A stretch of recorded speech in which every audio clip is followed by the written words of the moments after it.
بسم اللہ الرحمن الرحیم۔ ابتدا ہے رب ذوالجلال والاکرام کے بابرکت نام سے جو بڑا مہربان اور نہایت رحم کرنے والا ہے۔ انسان سی دوسری چیز خدا نے پیدا نہیں کی۔ جو مضطرب ہو تو ایک کائنات ہلا کے رکھ دے، اور سکون میں ہو تو 7 سمندر ایک نگاہ سے ٹھہرا لے۔ کبھی اتنا مضبوط کہ پہاڑوں کا سینہ چیر کر راستے بنا لے، اور کبھی اتنا کمزور، اتنا حساس کہ چھوٹے سے چھوٹا جذباتی حادثے سے اپنا ذہنی توازن کھو بیٹھے۔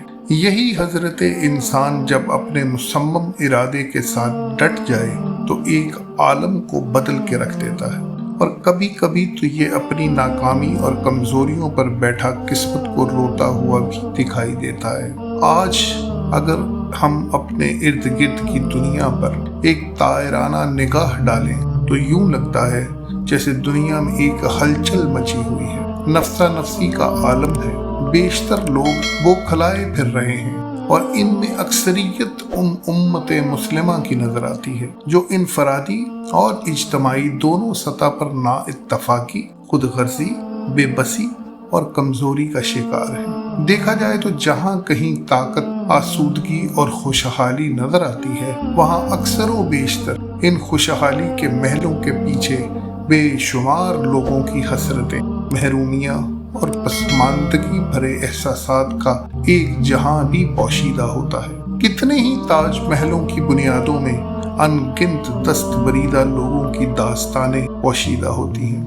غریب کا بچہ تو امیر کے کتے کی روٹی کو بھی حسرت بھری نگاہوں سے دیکھ رہا ہوتا ہے، مگر ہم کم صرف انسان اکثر و بیشتر اپنی کامرانیوں اور امارات کا اندازہ لوگوں کی حسرت بھری نظروں کی تعداد سے ہی لگایا کرتے ہیں۔ آج امت مسلمہ کی حالت دار کو دیکھ کر کلیجہ منہ کو آتا ہے۔ ہم نے کبوتر کی طرح آنکھیں بند کر رکھی۔ مجھے واصف علی واصف کے الفاظ یاد آتے ہیں کہ اگر اینٹوں میں ربط نہ ہو تو آندھی کو، دیوار کو اپنے ہی بوجھ سے گر جانے کا اندیشہ لاحق ہوتا ہے۔ اندرونی کمزوری کو بیرونی خطرات ہمیشہ درپیش رہتے ہیں۔ شکستہ جہاز کو کوئی بھی ہوا راس نہیں آتی۔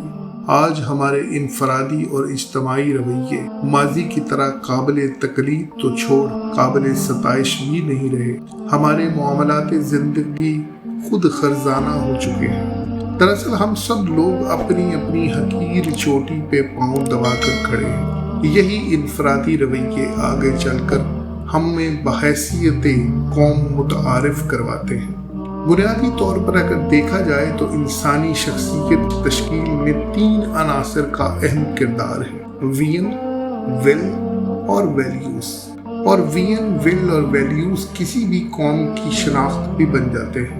جیسے قطرہ قطرہ مل کر کلزم بنتا ہے، اسی طرح ہر قطرے میں کلزم ہے جو اپنے اندر مکمل تعارف لیے ہوتا ہے۔ انسان جو اشرف المخلوقات ہے، اپنی ذات میں بے پناہ صلاحیتوں اور توانائیوں کے جوہر سمیٹے خالق کائنات کی بہترین تخلیق ہے۔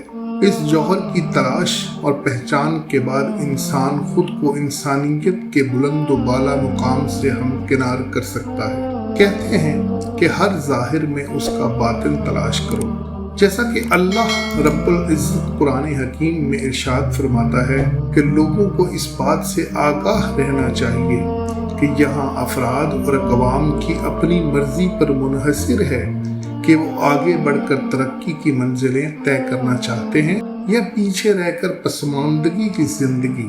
یاد رکھو، یہاں ہر کوئی اپنی اپنی کارکردگیوں کے شکنجے میں جکڑا ہوا ہے۔ سورہ فرقان کا ترجمہ ہے: اللہ تعالیٰ نے ہر شے کو پیدا کیا، پھر اس کے لیے پیمانے اور اندازے مقرر کر دیے۔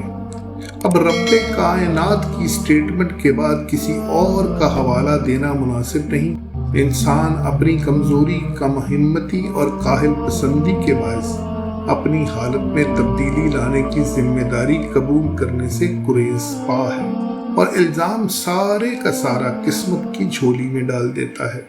انسان جو اشرف المخلوقات ہے، اگر وہ اپنے حالات بدلنے کے لیے اپنی حالت بدلنے کی کوشش نہیں کرے گا تو اس کے لیے فطرت کا قانون تقدیر کبھی نہیں بدلے گا۔ اس کے مقابلے میں اگر دیکھا جائے تو انسان تو لامحدود صلاحیتوں اور خواص کا مجموعہ ہے۔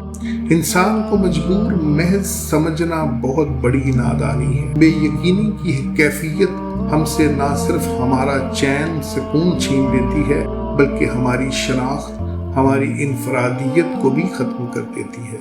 بالکل اسی طرح جس طرح پانی جب تک سیال رہے گا اس پر سیالیت کا قانون تقدیر یا لیکوڈیٹی کا قانون ہی نافذ العمل رہے گا۔